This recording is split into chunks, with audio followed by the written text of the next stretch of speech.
Greetings, ladies and gentlemen, and welcome to episode 49 of the African Do podcast. Happy New Year to you all, and welcome to 2026. We look forward to a year of great conversations around excellent Africans executing excellently. Today, we're very privileged to have George Gachui, aka Poji, of Mookh Africa. Mookh Africa is a ticketing business, and things related around ticketing. We'll learn more about it as we discuss.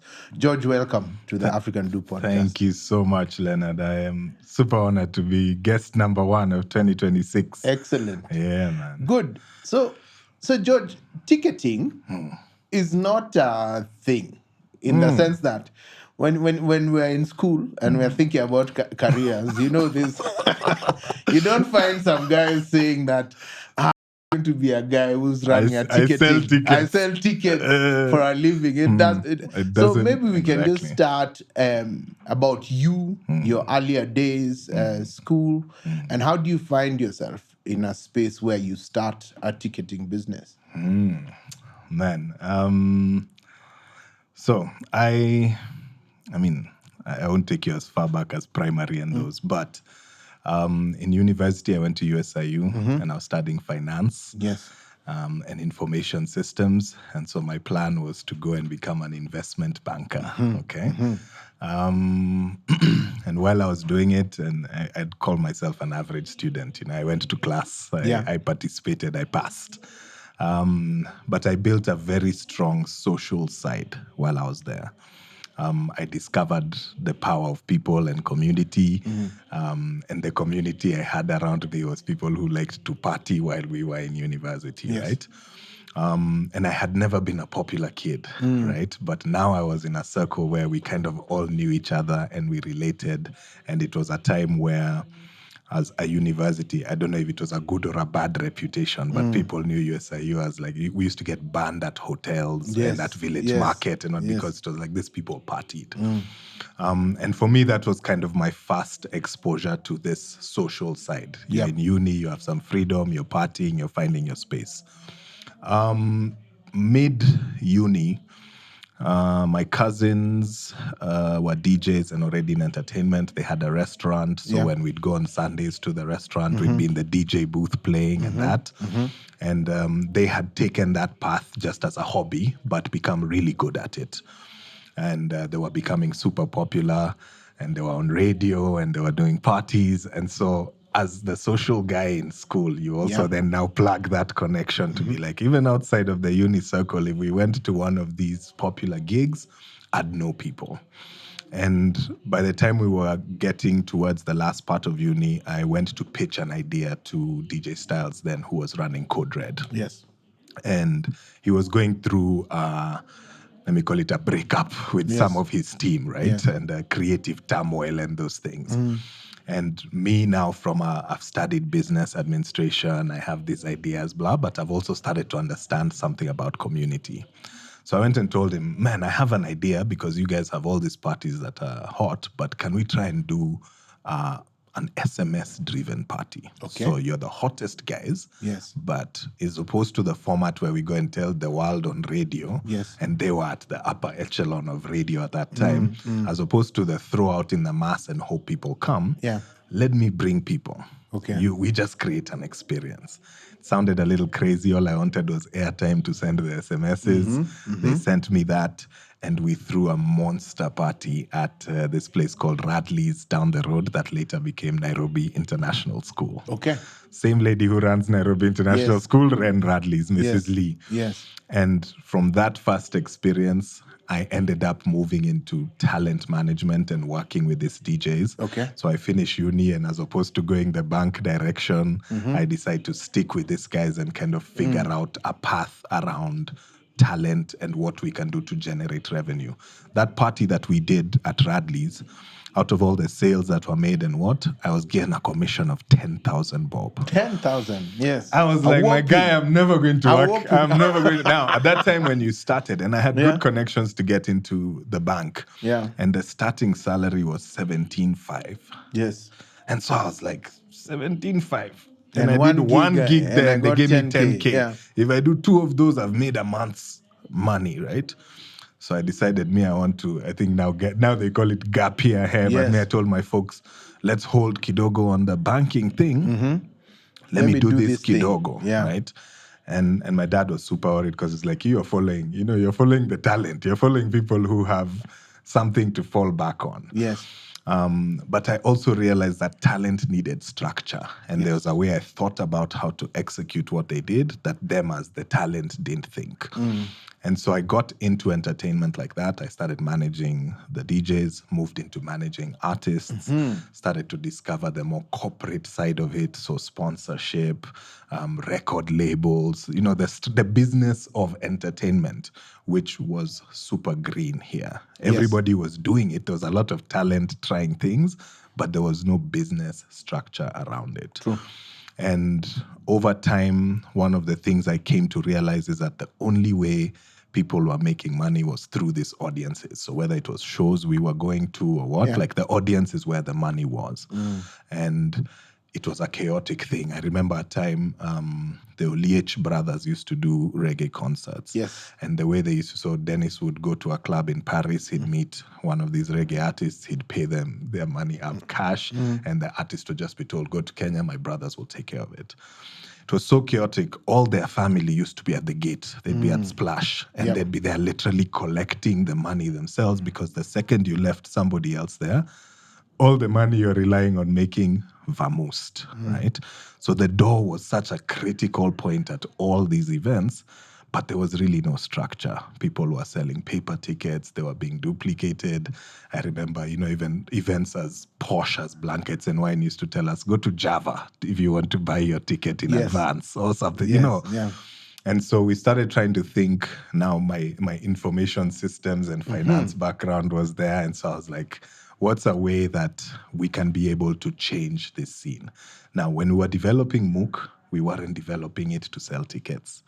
Yep. We were actually solving an entirely different problem. Which was what? So I had done this talent management thing, and I'd reached a place where I had that aha moment that what my dad was telling me, you're not the talent. Huh? Yes. So one day, the talent will decide they don't need this guy. You've taken them as far, and then You've done as much as we needed from you, kwaheri. Yeah. And nobody will remember, Michael Jackson's manager or whatever. They just remember the talent. Yeah. And so I had done that, and when I was now exiting the talent side of business, and I was like, I think I want to do something else, I met this guy called Eric Thimba. And Eric Thimba was working for a company then called Instant Grass, that then became the Grass Company. With George, Owino. Yes, Gerald. Okay? Yeah. So Gerald owned this company. Thimba was their GM. Yes. And he had been with them. He'd come back from the States and was working with them. And at that time, Instant Grass had the business to do trend analysis and research for Safaricom, for Coca-Cola, for all these people. So they were in universities across the country. They were on ground discovering what is happening. And along there, they were finding some insights that really spoke to how young our generation was moving, the power of entertainment and things like those. So me and Thimba started to kind of soft collaborate around. There's some insights we've seen. We're trying to think of what that would look like as an execution, because then I had been on the on-ground side. And so we started trying to think of how insights meet execution. We did that for about a year. Then he decided, actually, I'm ready to also leave the employment side and follow some of these insights. And so we set up a company called the Ideas Company. And we used to basically take insights. So me and Eric now are now business partners. And we're going in to do now. So we pitch to corporates. We'd go to DT Dobie and say, you're launching a car. Now, the way launches should be done today should be like this versus like that. And we did a lot of that, which was nice. It brought us good money, but it was very seasonal. Yes. And so we were looking for cash. Now, cash flow is a major... we had learned when you're in corporate, you get paid on one day, then now you need to balance your chums. But there's a guy who runs a kiosk and has 1,000 bob, 1,200 every day. And that every day changes the game. Yeah. So we had these two chunks of business, but we needed an everyday business. And we kept, every day we'd sit to strategize. It would be about what's a nice cash direction to go. So Thimba went down some rabbit hole and ended up importing a product, a women's product for period pains and blah, blah, blah. And as we were doing marketing online, so I was then helping him push this product. It was actually doing quite well. We were in the supermarkets. That was the Uchumi days. Yes. So we were in the supermarkets, in the chemist, but it was gangster. Today your product is here. Then tomorrow you come, you find Nivea came and work at this thing, a gondola, and now your product is at the back of the shelf. So you literally had to be in the supermarket every day pushing. The other thing was people were seeing our product on Facebook, and then they ask, how can I buy it? Now you start to, do I send you to the chemist in town? The process to close the sale was too long. So we wanted a way to close this sale on Facebook. Okay. We were like, when someone sees the promo we do on Facebook, can we close that deal there? And we thought it would be easy. It was M-Pesa is here, blah. Then there's Shopify. The internet. Facebook is... Where are we from a timeline perspective? Years 2013. 2013. This is 2013. Okay. So we're like, man, let's get a guy. So we find a developer around here. We're not techie people. But we ask a developer, what would it take to put a shop on our Facebook? And the guy goes, he tells us you can try Shopify. We put, but it has to use a card. Yes. And the card needs to go into a US account, which we don't have. So we're like, no, I need M-Pesa. Yes. But I don't want 07, then send me the message. We weren't trying to build that kind of a pipeline of business. We wanted automation. So you're kind of like an Kenyan e-commerce pioneer. Well, there were people who are doing it, right? But we were trying to figure out now as a small business. So e-commerce then was thought of as Glovo, Jumia. It was big. But you as a guy selling one product, what was the way to e-commerce product? Just on your social media. And surprisingly, even in 2013, the hardest part was the payments. So every day we'd meet, and those days we used to call money Mukwanja. Yes. So when we'd meet, we'd say, have you figured out how to collect the Mukwanja? Because that's the place we are stuck. Yes. And then now Mukwanja became, hey, your Mookh now, are we ever going to be able to collect the Mookh or not collect the Mookh? Yeah. Will we be able to collect the Mookh? So for 2 years, we struggled to collect the Mookh. Yes. And our entire focus, that's when we realized the problem here is not the e-commerce side, it's the ability to collect the money on that e-commerce side. Just one rail, which is the most important, because if I go to the big guy is doing the hotels, he's doing the airline. So he tells me, I can give you a channel, but I'll pay you every 14 days. That's not the cash flow I'm looking for. I'm looking for daily cash. Ukituma 700, I want to have 700. Yep. And so it took us almost 2 years to crack the payment line. And this was, remember, Thimba had been doing work with Safaricom. So we even had access into, like, we'd sit with senior managers and be like, this is what we're trying to do. How can we get the M-Pesa to do X, Y, and Z? Then if the message doesn't come to your phone, which is why every business had the little phone. Yeah. If the message then come to your phone, there was no other way for Safaricom to confirm for you that a payment has gone through. Yeah. And so the first version of Mookh we ever built was literally a system that took these messages from this phone and pushed them to a computer to complete that payment automatically so we could sell this heat patch. Okay. But by the time we were ready with that, the heat patch business was dead. We had no more heat patches to sell because Uchumi had died, Sijui who had died. We had realized that's not the path for us. And so we started to say, who else on Facebook needs to monetize the audience they've already put together and can benefit from the payments? And then we did a list. So we literally just went and researched who are the people, corporates, individuals in Kenya with the highest Facebook following. There was the girls selling makeup and hair products. There was the Safaricom, Samsungs, who and who. And then there was musicians and events, right? They've accumulated people on their Facebook page. So we went to Modoni. Modoni was someone we had been in school with, of Blankets and Wine. We'd been in school with her. Yeah. So we already knew her, and we went and said, is there an opportunity where you can try something different? So she had been starting to try to move people to digital. And she was working with the one ticketing platform that exists at the time. Yeah. But the way ticketing worked then is that the audience belonged to the ticketing platform. So you gave the ticketing platform your information. They set up an event. The customer came, they created an account on the ticketing platform, and then they purchased your ticket. Okay. It was a long process. Many people were still buying their tickets at the door and that. So we said, let's do it.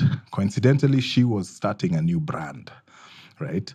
And it was called Africa Nouveau, and it was to target a younger audience. So there was a blankets audience that you wanted to experiment with a newer audience. So we're like, let's do that one. Okay. And that was Give literally us the smaller one, the new Hii one. kadogo, the one that you're testing with. Let's test. Yeah. The tickets are on your Facebook. And that was our first event ever. It was September 2015. Out of maybe 3,000 people who attended that weekend's event, maybe only 700 were able to successfully buy tickets on this thing we had created, because it was us and one developer saying, create an option to select, blah, blah, blah, and that. But when we finished, number one, the people who came to the door were super impressed. I don't have to print my ticket.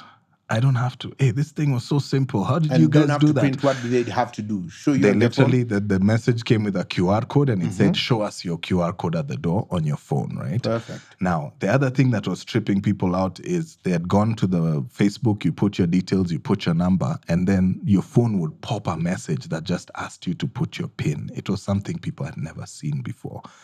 You guys are able to enter our M-Pesa, and all I do is put my PIN after the Facebook and I complete the transactions. Now today you call it STK push, and everybody uses it. Yes. It did not exist then. Right? And so we started working with Safaricom. How do you improve this process? How do you make this? That time they used to use a thing called bonga PIN. So you'd put your PIN and it shows you the actual numbers. It's not a secret. And we're like, that will affect our trust, because people are like, how come this thing is not entering like a PIN and that? And so we started a journey of, we take feedback from the event organizer, we tweak, and then another event comes and says, I'd like to use your system. But 700 of, if we can just look at that first event, 700 of how many attended? Maybe like 3,000 over 2 days. That's not a bad percentage for event number one. You know, you're talking about what? That's over 20%. Yes. Yeah. And remember, something that had never been used. We didn't know about how you build tech at beta testing. There was none of that. These 700 were the test market. Yeah. Okay. So for us, even when we were trying to figure out all this, so Eric and I were the guys at the door that day. We were the guys, now you come, we try to figure out, you sent a message and you didn't get the thing. Let's check on our computer. And we literally built this machine from there, from the ground up. It's you give us feedback, we tweak. And within about 3 years, we had experimented a few things. We had experimented events being able to sell, artists being able to sell music directly from their Facebook. We had experimented products. So Kenyan-made products were able to upload their things, and it included delivery even from Sandy to the consumer, right? So we tested that, and we tested crowdfunding, so collecting for homes and charities and that. And by 2018, we quickly realized that the place that you can collect the most money out of the four was the events. And so we shifted our focus to just selling tickets. Yeah. Wow. I think before we even now go into the nuts and bolts of Mookh, maybe I think one of the interesting things that has come up from what you've seen is the power of data and insights. Yeah. You know, when you talk about how you are working with instant grass, and I think maybe because it's not people don't see data and insights at the front, but I find them to be such a powerful tool. You know, what's the data behind the numbers saying, you know, and what are trends? I like the word you use when you say that Instant Grass was doing trend analysis. So maybe we can just go down that rabbit hole around trend analysis and data and insights, because you have now settled and Mookh has come mainstream into that whole data analysis space and speak to the evolution as you have seen it of the whole data, insights, trends, analysis space in Kenya, because it's such a real part of entrepreneuring and doing business in Kenya and in Africa today. Correct. Yeah. When we say data, I know it's a big gray area. You know, people think data is this big thing in a warehouse, you know, or this thing that you're supposed to sell. You know, it's how you make your business makes money, by selling the data. But data is everywhere. You know, data is everything. What time do people reach? How do they reach? How are they feeling? There's so much data. Now, when you move online, data collection becomes 10x, for example. Now, one of the big things I learned from the instant grass interactions was that the power of the data wasn't for today. They weren't analyzing the trend to figure out what to do today. They were analyzing the trend with the senior team about what we're going to do 5 years from now. Because of what we're seeing Because of what now. we're seeing today. Yeah. If we go to the university today and the kids are saying they're able to transact and trust this SMS of money, what do we do with them for the next 5 years so that 5 years from now we have X? Okay. So data, there's the data you use to say, here is an opportunity. And when you don't know how to read data, you look at data and then you answer the thing that looks the shiniest. True. This is where people are going, so let me do that. And that's actually how a lot of people start what they call their entrepreneurial journey. You read an article in the paper that says, man, adoption of X is moving up so quickly. So you say, let me open a podcast. Let me do this because these things are shaking. But you don't understand where we're going with this thing. So for us, data became, when you see the data today, what do you do? And where is the data telling you things are going to go for 10 years? Okay. When we started Mookh and we went into the Facebook space as the payment space, the first thing that was very clear to us that we were responding to was something that they were calling a youth bulge. Okay. All the data in that 2016, 2017 population data, research data was saying there's a thing coming over there in front called a youth bulge. This is when more than 20% of any population is below 35. Yeah. And they were saying, the way the Kenya numbers are looking, that bulge is going to be crazy. And that bulge is going to exist for a long time, which means you will have a very young population. So then we told ourselves, if that's where we're going, leave this guy. Everybody we were sitting with in corporates, their profile, though you have those decks that corporates do, and they always have who is our customer. Yes, yeah. They're all working. They're 27, they're 32, they have a stable income, they're looking to take a loan. That's who we think is the consumer. But the data is telling us you have more of these other guys. These guys are coming. Than these guys. And nobody's looking at these guys. So as guys said, build a brand that speaks to 19-year-olds. Our target audience is 19. But 19-year-olds are in uni. They don't have money to buy tickets. But that's who needs to know me. That's who needs to like my brand. Yeah. That's who I need to build the culture with, as opposed to trying to change Leonard's behavior that he's been doing for 20 years and is comfortable with. I could take a little money out of your pocket, but I can't make entertainment your priority. You have family. You have, other things you're doing. This kid here, for 10 years before he starts his family, I could be the priority spending item on his list.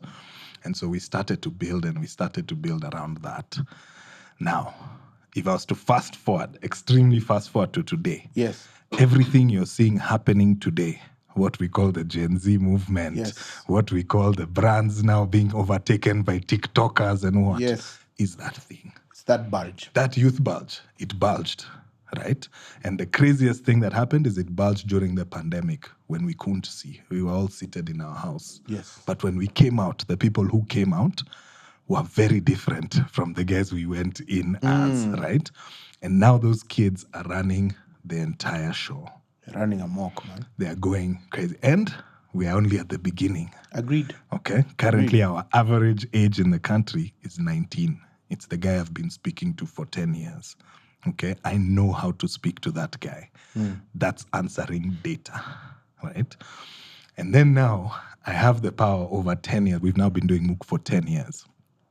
So over 10 years, I can also tell you, how has this 19-year-old behaved? Because I've also served the 27-year-old that you think is the customer. I've served the 36-year-old. I've even served and the 50-year-old. And your first 19-year-old is now 29. He's now 29. Yeah. Okay. He's now the guy you've hired as the lead creative for your brand. Yep. And the guy he trusts the most as a voice in culture is this guy called Mookh, who's been speaking to me for 10 years and plugging me to all the right places and doing all these things. And so data is, for me, a competitive advantage, right? So many people think data is how you sell. We've never sold a piece of data in our business even once. But for me, the data is how the event organizer is able to make more money next time. Nice. Right? It's how the audience is able to discover other gigs, like what they like to go to. Those are all things that data is able to do for us. And now in the age of AI, it goes even crazier. You've said something that I want us to touch on because it's a pet peeve for me. I'm in hospitality. That's my stock in trade. And I once got a great piece of advice from a landlord. So I was in the restaurant trade, and I used to deal with landlords across the country. And one of the malls, I won't mention them on air, but one of the most successful malls in Nairobi, I was sitting down with the owners, and they run a brilliant outfit. And I asked them, you guys, how do you do it? Most of the time, tenants are at loggerheads with their landlords, and they're fighting. And the guy says one thing, and he says, being a landlord is not as difficult as most people think. Then he says, what we have come to understand is, as a landlord, our obligation is one, overarchingly. There are many other small ones, but there's one big one. And that big obligation is to make sure that we create an environment where our tenants make money. It sounds so simple. Yeah. So it's not to charge more rent, but we create an environment where our tenants make more money. And very few people think about like things that. from that perspective. Now, you've said something about your ticketing, which I want you to just expound on a bit, where you're saying we were using the insights that we garner from our ticketing to keep looking for ways how we can get the event managers to make more money. What does that look like from a ticketing perspective? From a ticketing perspective, one, it's understanding who your audience is and how to get to them quickly. Okay? You and every other brand in this country are competing for the audience and the ear of Leonard. Okay?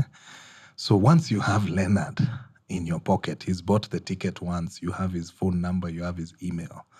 You and the other brands shouldn't be making noise in the same space, because now you have direct access to your customer, which that guy doesn't have. When Omo is sold in the supermarket, they don't know you bought it. They know Naivas or whoever the supermarket is bought it, but they don't know this last guy. What's his name? What's his email? What's his number? Where do I find him? Has he been here before, right? So number one, the biggest thing we did from the beginning of the platform was the data handshake we gave to the event organizer. You looked at the previous guy and you said, on the previous end, the organizer doesn't know whether their promotion is working or not because I don't have access to the back end. I ask you for a report. But the organizer, especially in a digital age, needs to be able to know, man, I've been pushing this ad for a week, nothing is moving, maybe I tweak. Maybe I create a promo. Maybe I have a flash sale. Or maybe I do a couples ticket because I see there's more people coming as twos, and if you give them a small discount, it's the pricing mathematics. That insight doesn't come to a creative naturally. So when we then set up the platform, we say it's completely self-service, but I have a support team. And the support team are people you're able to call and say, our event doesn't seem to be moving. What do you think we should do? Yeah. Or for an event like this, are we priced correctly, right? And some of those things we've already seen. Now, over time, what we've done is move some of those insights directly into the system. Can the system tell you, for an event like this, the kind of price point you're looking for events at this venue, is this price too high or too low, right? Are you undervaluing yourself? That's number one. Number two, data and numbers is what you sell to brands. If you're looking for sponsorship as an event person, and you do not have numbers that look sweet or numbers that you can actually put forward to guys and say, this is what we did and this is our growth, it becomes very difficult to just sell, there were many guys. What does that mean? Are they male or female? How much are they paying? Is there a record of this, right? And this is not only along the sponsorship line, but if you think of one of the biggest challenges for event organizers is financing to grow, right? So I have a good idea. I've put it in the market. We've proved the concept. People are coming. Now I need some money to scale this thing up. There's no bank you can go to. There's no lenders. You'll go to now Shylock to give you money. But how can the data make financing possible for an event organizer? Okay. Right? So now that's the way we think. And I really like that analogy of the mall, right? Yeah. Of the landlord, because for us, since 2019, our biggest focus has been figuring out how we fix that financing problem for events, because we were seeing what the cycle was doing. After 3 years, other than people like Modoni, there's not very many people with that tough skin to be able to endure it out. 6-7 years of you're just trying, today it works, tomorrow it doesn't. You're paying out to people 8 million and you're not making anything. You're being fukuzed from your house. Yeah. They don't have that staying power. And it's just because they need that runway, and it's difficult to come by. So from 2019, we started to pilot. We go to financing organizations. We tell them, I have X number of event organizers, and this is the data I have on them. It's a sure bet. If Modoni is doing a gig, she's going to sell 2 million. Let's give her 500,000 to be able to start and to market, pay the artist the deposit so we can put a billboard. Yeah. But it's also because I know once the billboard is up, this thing will have hit 1 million by next week in just ticket sales. So how do we catalyze that? And that over the last 6 years has evolved significantly to us now not just solving the financing problem, but also solving Have the you cost found the of money. financiers to be willing? Yes. Okay. There are few. And who are these? Are they the traditional? It's a tough nut to crack. It's a tough nut to crack. You have, I'm telling you, in 6 years, I've probably had, more than 50 conversations on this. Yeah. Currently, as we speak, we have about 60 million Kenya shillings available for event organizers to borrow collateral free on the system. Based on your data? Based on the data on the system. As long as you've transacted on our system for more than 3 events, we use that to create a score for you. Yes. And you have access to the money in 2 days.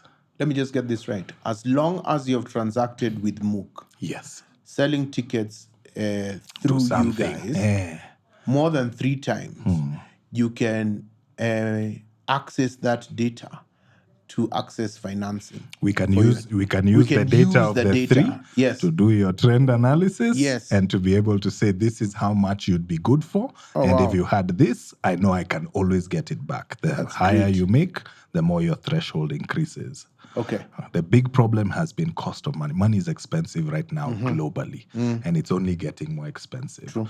So as of a few weeks ago, we've just signed a contract that now switches our financing to a capped interest rate for the year, which is 9%. It's the lowest interest you can get in the region. 9% a year maximum, so that it's not exploitative. If I take more than 20% of your revenue, I've taken everything. Agreed. Right? As an event organizer, you're making nothing. Agreed. So how do we reduce how much money we're taking just for providing the financing? And your financing partners are traditional banks, or who are they? There's one traditional bank that has jumped on, but they are jumping on backing, and they're riding on the word of another financer. Okay, let me tell you. Yes, you've come to my pet peeve. Me, I just think that our financing, particularly our traditional banks, are lazy. In the sense that, and I know I'm being a bit harsh, and a lot of them are my friends, but we have these debates time and time again, because here is the data, and the data is telling you a certain story, but you choose to ignore. Chances are you go there and they ask you for a plot, even when the data is probably more robust than the plot. I've had conversations with your traditional bank, and they said, we're happy to do it. The thing you're doing is great. But as Mookh, put a guarantee of 10 million in our account so that then we provide 10 million back to your people. That's a different now, I think I wouldn't call them lazy. What I'll say is that they're in denial. And they're refusing to admit what time we are. Now, for me, that's not a problem. It's an opportunity. Okay? Because I like that. In 10 years, they won't be the traditional banks. 100%. The idea of traditional bank will not be the names that we speak of today. And we can spend time trying to bring them on board the wagon, or you can let them do what they're doing. And just let them find out. Because the guys I speak to, the 19-year-old, how many of them have accounts in any of these traditional banks? None. Agreed. And if you're not speaking to them today, you're waiting for them to reach 27. By the Like time you they're said with the reaching data. 27, Yeah. they'll have found other solutions that make their money work for them better than any traditional bank today can. So let's go down another rabbit hole and talk about. We have talked about what the data tells. Yeah. But one of my favorite data stories is what the data doesn't tell. Yeah. Fuliza is a well-known product, Safaricom product. But if you study the story of Fuliza and how it came about as a result of failed transactions, not successful ones. They're like, oh, guys go into a shop, they're trying to buy something, and they don't have enough. And so I think it was, if I was not wrong, it was a 30 or 35% failed transaction rate as a result of not having money. And it was that period of time between when the transaction failed, someone would rush, top up their M-Pesa, and then come and complete the transaction. So guys are like, this guy is good for it. Yeah. And they actually build a product based on that. Do you have any examples for us in your journey of ticketing of the story that wasn't told by the data, or the opportunity that was showcased by, either, if we were to do this like this, we could sell more tickets because we saw that this didn't happen. Yeah. I think the bigger thing that the data didn't tell us. So everybody looks at this business and says there's money, right? You look at events, you look at the data. Agreed. They say creative economy worth how many $billion? Great. I think the things they don't tell you is that a lot of that money doesn't pass here, for example, right? So we are all being asked to subscribe to all these platforms. None of that is local economy money. True. And so I think for us, the biggest thing that we saw that was not the insight, but it was from the problem, was that payment rail.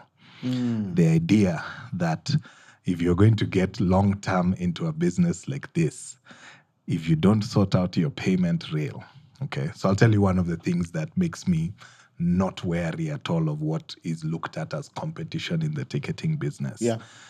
If you launch a ticketing platform today and I come and test your system and you're using a third-party payment collector, You're finished. Wewe na mimi, we're not going down the same road, because somewhere down here, first you'll try and compete with me on price, so you'll keep reducing, but someone's already taking 2.5% or 3% of your money, right? Yep. So if the most we can charge is 8 or 6, and you've given someone 3, the real owner of this business is the guy who's running your payment.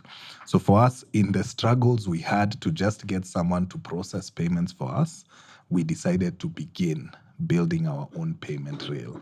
Nice. It sounds crazy because, see, there's M-Pesa, see, there's the banks, see, there's who even they've been bought, they've grown, they've gotten investors. Why would you start another line of payments? Yep.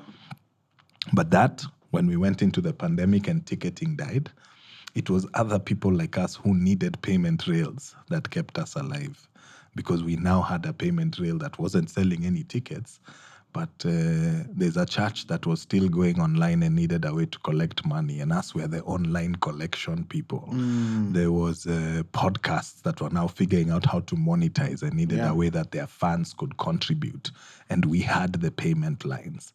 So building that payment line was not in our business plan. It was not even a business we were looking to get into, but it is the thing that has kept us for 10 years in the business. Interesting. Yeah. It's so interesting that you use that example, because I'll tell you that a problem in the restaurant space that still hasn't been solved for. So prior to the pandemic, restaurants were running maybe between Kenyan restaurants, between maybe 2 and 4%, maybe the bigger ones, 6% delivery takeaway. And so all the major chains, no one was investing in their own portal. In the sense that the customer came to the restaurant, but they paid and they ate, and it was largely M-Pesa, credit cards, those are the big ones. Come the pandemic, and you can't sit guys in a restaurant, and delivery and takeaway is the only one. And the buzz we see or the growth we see of delivery and takeaway third party partner, Uber Eats, Jumia Food, which closed, but Glovo and the rest are a result of the restaurant businesses not having built their own portals to develop. So you can see how a heavy price. And the interesting thing is, even when we started Mookh, that 10 years ago, then the campaign was always about digital adoption and digital migration and build a digital presence. It was literally a campaign. Everything we were telling people was, you have a shop. This is great, but you should have a digital presence, right? And everywhere we went, that was the preaching. It's like, I know you already have your audience, but can you create this online as well? Then the pandemic came, and it was like, if you had listened to us, you're 1 kilometer into the highway. If you hadn't listened to us, now you're at that jam for ETC, for trying to get into the expressway, where it's like, why is everybody now trying to go online? And how do you do it? So there's a lot of people who've made money because people did not see the thing early enough and start to build it, right? Now you've seen the flip where there's restaurants like Ando who are 100% delivery, right? I have no restaurant. I have 4 outlets. All of them are made for delivery. That switch, and it's the same thing I'm saying about the banks. There are certain things that if you don't see and respond to early, you leave the space for other people now, entrepreneurs and innovators, the real ones, to come and take. So let's now speak about maybe where Mookh is today. And let's speak a bit about the nuts and bolts of your business. You deal with youth, you deal with the youth bulge, you deal with data. I think that would put you in a position where you have lots of suitors, who want to either give you money or take equity stakes from you. But to the best of my knowledge, you haven't gone down that route. Maybe tell us about your experiences in that whole capitalization game, your challenges, and what your general thoughts are around that. If there's any space in this East African market or even Africa that is completely misrepresented, it is that capitalization investment space. Remember us guys, I told you, as we were just trying to solve problems. We didn't understand the era we were getting into. We created a business, and almost 2 years in, we met a bunch of people. So that time there were suitors. We were starting at the same time with Sandy and people like those. And we were sitting around people who were saying, this is brilliant. Build a deck that looks like this. Let's go pitch at this conference or at this investment thing and thingy.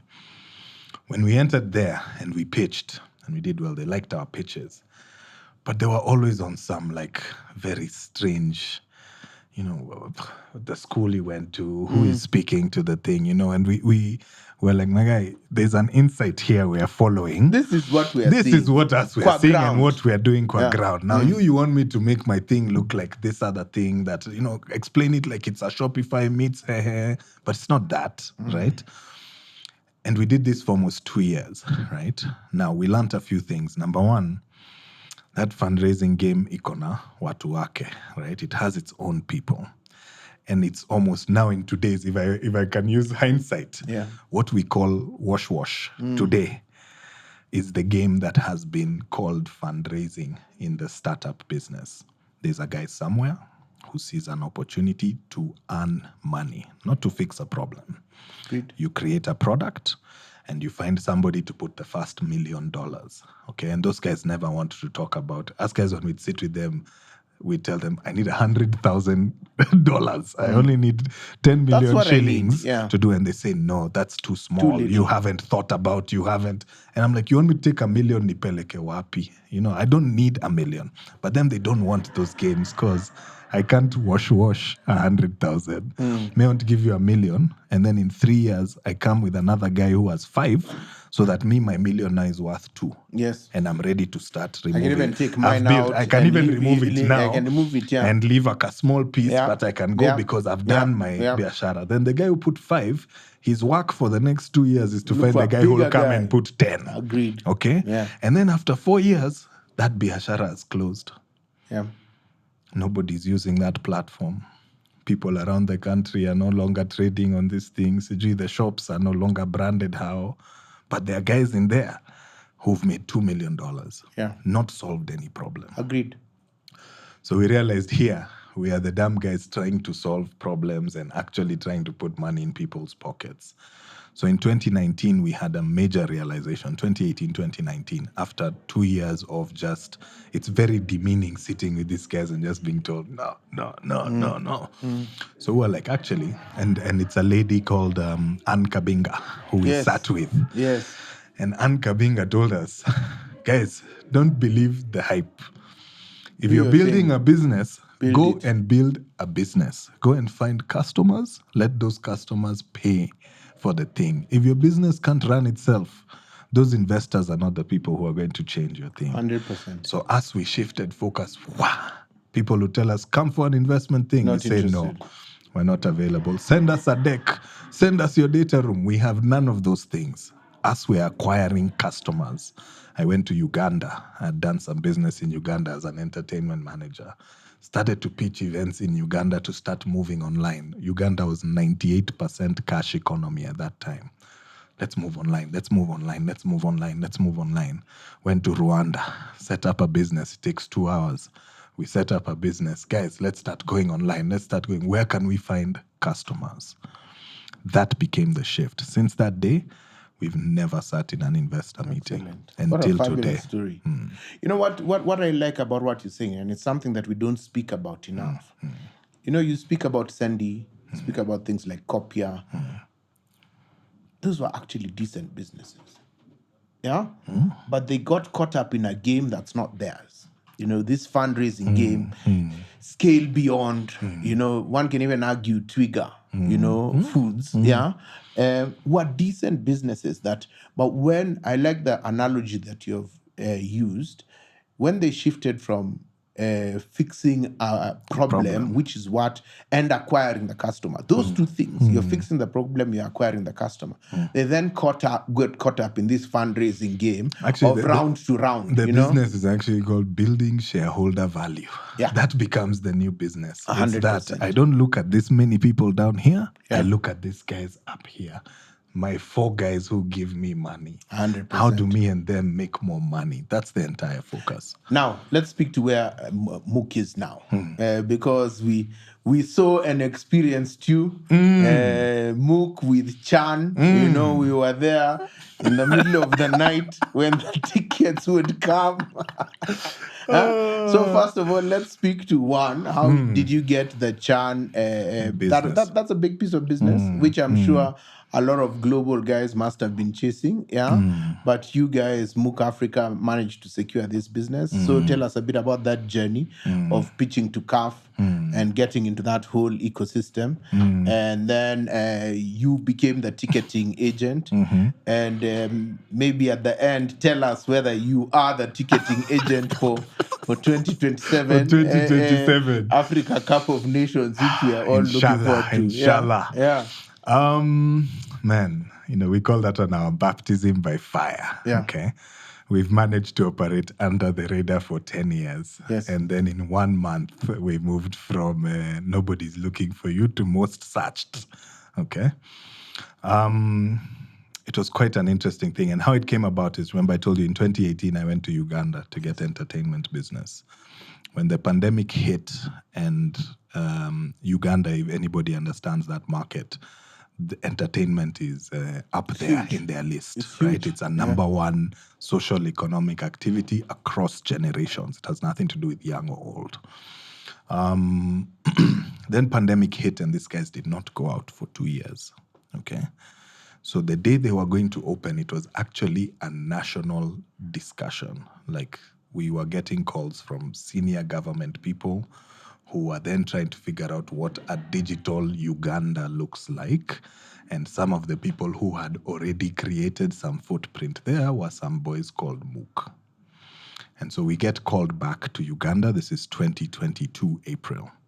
And my business partner says, I'll go. Let me go check it out. He went April 2022. He's never come back. Okay. It became a whirlwind of we need to go back. There's business to do. There's things to do. We then ended up in a meeting which got us into partnership with MTN, which is one of their bigger telcos in the market. And MTN needed to respond to an insight around young people. And that's a market we understand. We've actually been responding to the same insight in For a another decade, market yeah. for about 7 years now. Okay? So let us help you. And so we got into this partnership and began to build a ticketing engine under MTN's ecosystem that's called Momo Ticketing. Okay? MTN sponsors 250 events a year. And it became when we sponsor your events go through this platform. So we launched this thing tail end of 2022, right? No, actually, 2022 was the discussion. Tail end of 2023 launched this. So 2024, last year, was the first full operational year of that platform. As we speak, it is the number one platform in Uganda for ticketing. for ticketing. Now, that same platform has done a partnership with the Football Federation of Uganda, okay? Because just like here, football is a huge, entertainment thing for a lot of your community and population. So the federation in Uganda, in preparation for this co-hosting that we're about to do, started to figure out what it is to move their people to digital. They understood that this is something we need to do early. They had built their stadium was ready, it was called Nambole, and so we began to work around how to support them on access control for Nambole Stadium. Okay.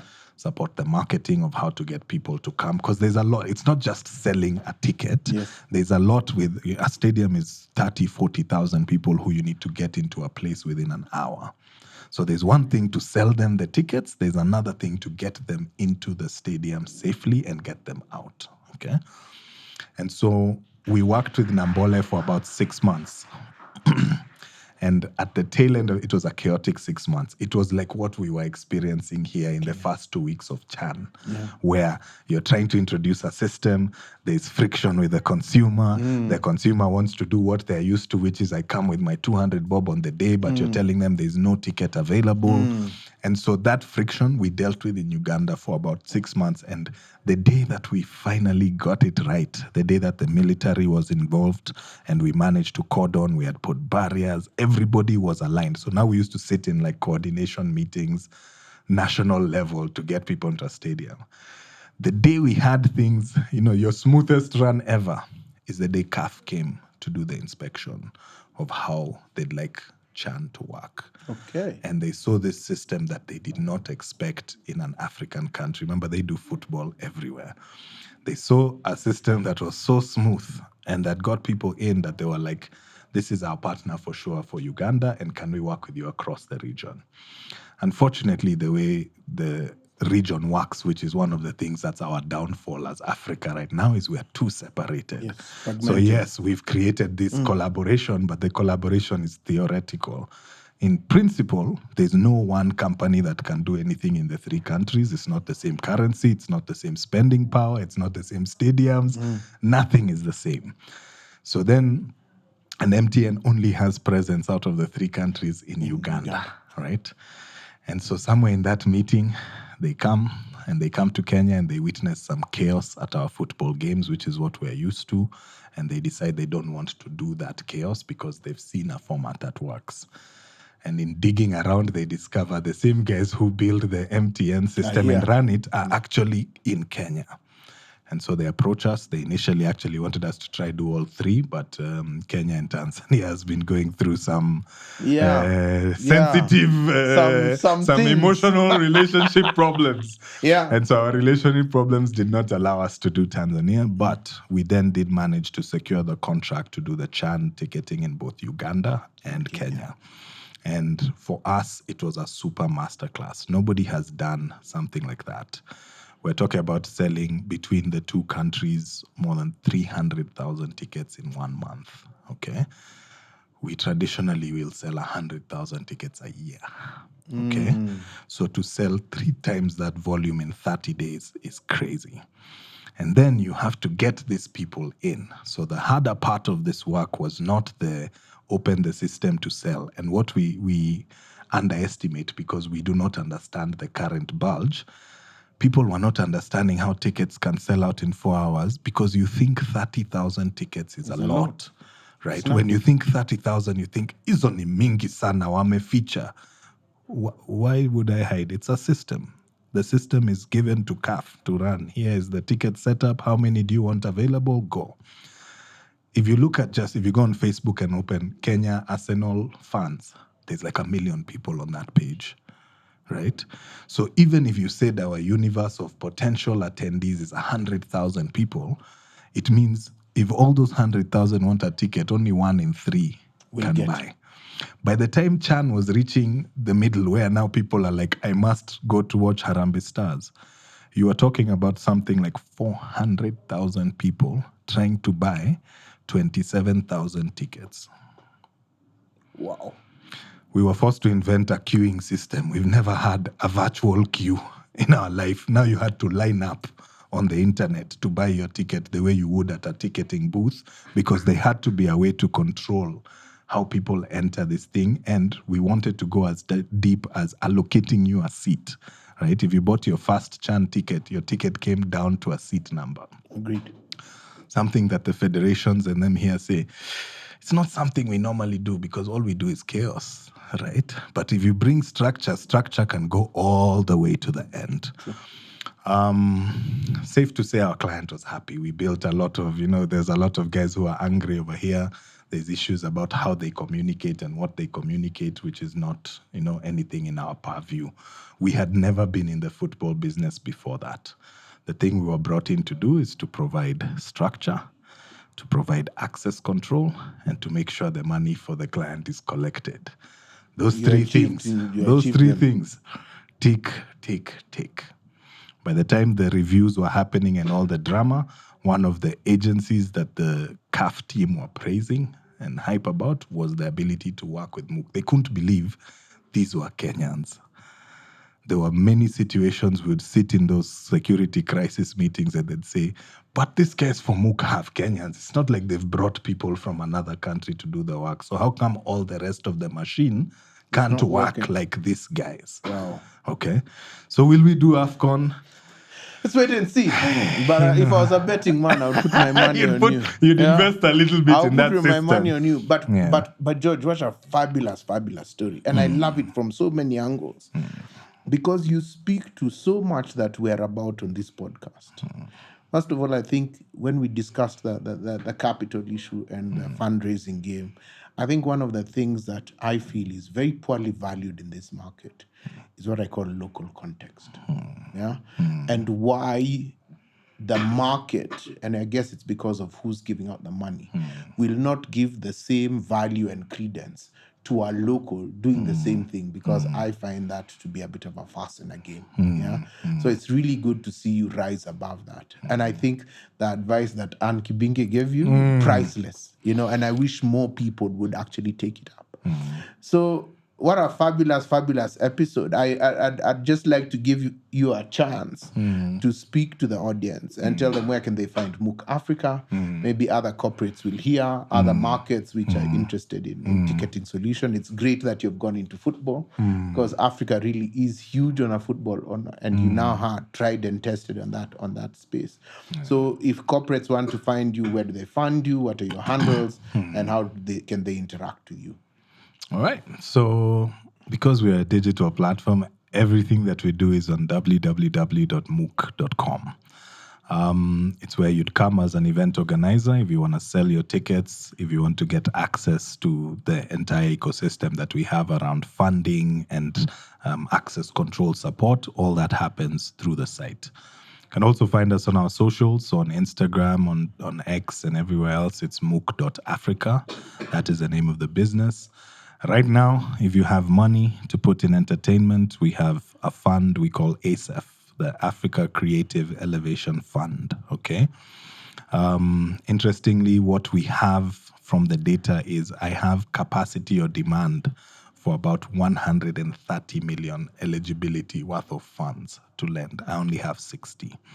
And the more we make noise about it, I think we need about 200 million available, right? because of the sheer volume and size of events we are moving to in the next 2 years. Yeah.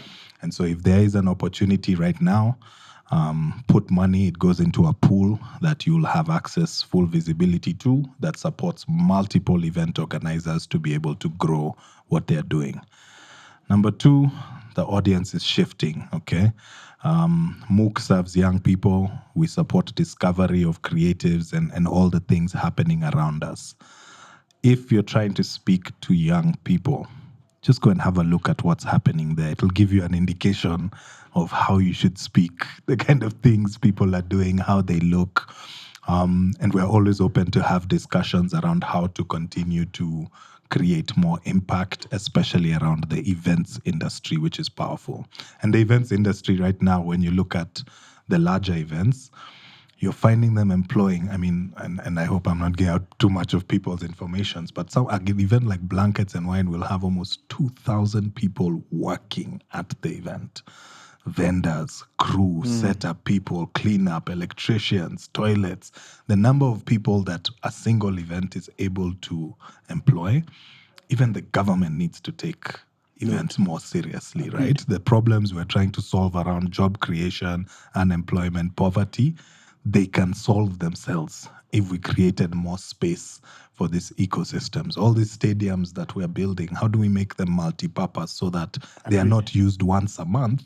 Can we have activity in them 3-4 times a week? So I think there's a lot of opportunities that are time pressed. Right now is the time to create that infrastructure around how these young people can do what they want to do. And that thing they want to do is going to generate a lot of money. Excellent. Yeah. Wow. Ladies and gentlemen, that was George Gachui, Mookh Africa. Check them out. And this ASEF thing is even more interesting. I think you should also look that up. This is a perfect example of excellent Africans executing excellently, building things that have strong local context, local relevance, and serve the needs of our local population. We thank you very much for tuning in to episode 49 of the African Do podcast, and look forward to having you in many more episodes, interesting conversations in 2026. Happy New Year, and thank you for joining us in this episode. Asante sana. Goodbye.